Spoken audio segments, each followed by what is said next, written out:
Hi, everybody. I'm Eric Steinbach. This is Christine Dawson. She's a mortgage specialist with TD. And we just thought it'd be really important to give a quick little discussion on what the new mortgage rules coming out January 1st of 2018 mean to pretty much everybody. So Christine, can you just give us a little bit of a overview of what exactly it is? Yeah, absolutely, Eric. So right now, if you're purchasing a property and you have 20% down or more, and you were choosing, for example, a 5-year fixed rate, you would qualify for those funds at that rate, at the rate that I'm giving you.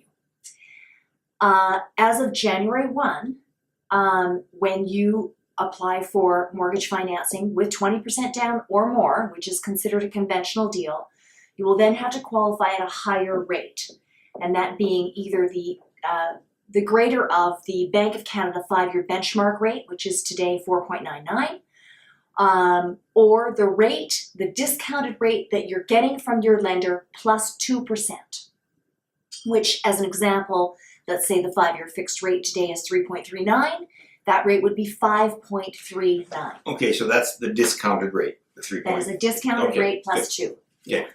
Yeah. All right. Now, so this doesn't really apply then to the big announcement they made last year affecting mortgages, and that was everybody with the high ratio mortgages or anybody that needed insurances. Exactly. Or didn't have 20% down. Yeah, that was a different change that they announced. So similar, they're both referred to as a stress test.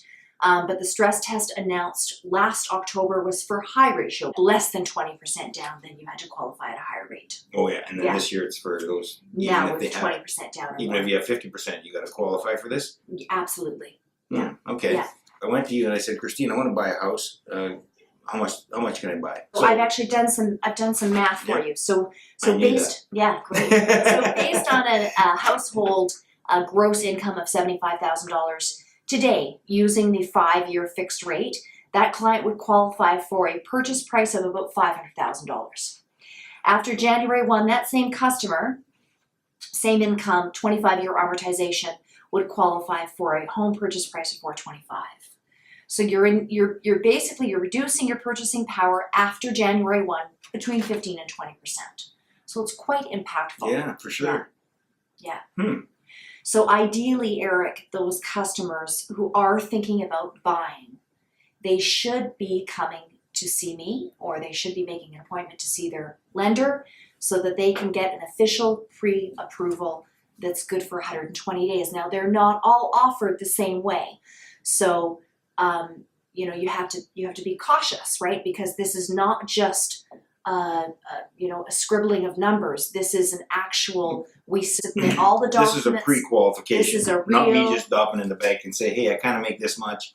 How much can I get? Absolutely. Well, based on you kind of make this much, you can get this. Yeah. If you're not really even close and you're thinking maybe I might buy in the spring, then we might want to wait to do this pre-approval until like mid-December, end of December. So you're saying I don't have to have a deal in front of you by the 31st. So no. And you can hold it for 120 days. 120 days. So if I came in on the 15th, you gave me the stamp of approval. Yeah. I'm good for from December 15th days for 120 days past that. Wow. Yeah. That's good to know. Really good to know. Really good to know. And the only thing that can impact that is if we make material changes to that pre-approval. So if you were to come to me and say, Christine, I'm looking at houses around 425, and I don't want to go any higher than that. It's part of my job, Eric, then to educate that client and suggest to them that I pre-qualify them at the max dollar amount, because they come back to me now after January 1 and say, Chris, I found a house, but it's $50K more than what you qualified me at. That's material change. I would have to take that pre-approval back, and I would have to change it. Hence, now you would be qualifying at the higher rates. Okay, so qualify high and buy low if that's what you want to do. Qualify high and buy whatever the heck you want, but you can go down, but you can't go up. Can go down, but and you can't change. So you wouldn't even want to change, add somebody to the contract, right? Well, I think that a material change would be to the actual math or the product. Okay. So that's probably more of an administrative kind of change. I just think that, don't throw caution to the wind. make sure that the deal is sent off accurately the first time Yeah. for the maximum dollar amount, and really think about the product. Because I think a lot of clients, what they do is they just focus in on what the rate is, and they don't focus in on about the whole facility, right? Yeah. Yeah. Yeah. So it doesn't affect the changes they made last year to the people that didn't have 20% down, that needed the CMHC insurance or Yes. the Janworth insurance. Yeah. Those guys, they had to qualify for your rate plus 2%. The high ratio buyers had to qualify at the benchmark rate, which is 4.99. 4.99. Yeah. So it's different because if you're with 20% down or more, you're having to qualify at the higher rate. So you got 40 points more, 40 basis points more. Yes. Oh well, yeah. Exactly. So you might as well. The difference between the 5-year discounted rate plus 2 and the benchmark rate is 40 basis points. Yeah. Yeah, so you'd be further off, maybe taking a little insurance. Well, Then you'd be, well, you could certainly look at doing that. we'll have to do some math. That'd be another good one. Another good absolutely, little Eric, video yeah. for us. Okay. Variable rate mortgages. How does that affect the variable rate mortgage? So if your client is choosing a 5-year variable rate mortgage, that discounted rate is 2.7% plus 2 is 4.7%.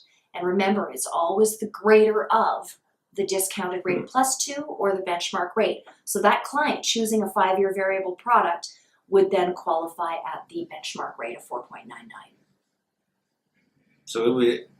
So in effect, everybody, if they just went in and got variable mortgage, would be again saving 40 basis points. Now, whether that's a good thing or not, I don't know. Maybe this wasn't thought out so well before they introduced it, but yeah, we won't say that's to be known. Yes. Christine, thank you so much. Yes, Again, Christine Dawson, I'm Thank you Eric for having me. Steinbach, and we'll just put our information on the screen here now. And any further questions, please don't hesitate to call either one of us. Thank you so much. Excellent. Thank you. Hi. How you doing today? Right? We got some we're the happiest realtors. And we haven't even taken any drugs. All right, so we've got all Okay. that on film, just so you know. Oh God, do we really? Yeah, so how many points can I get? How many points can I get for You're that? gonna hold me ransom for those flippin' flappin' service plus points. Okay, let's be serious. Hopefully this is my better side. Hello.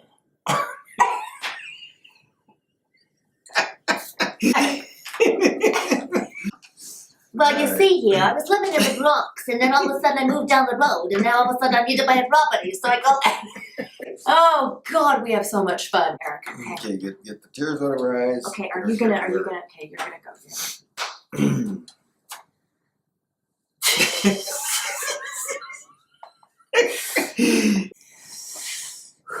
Okay.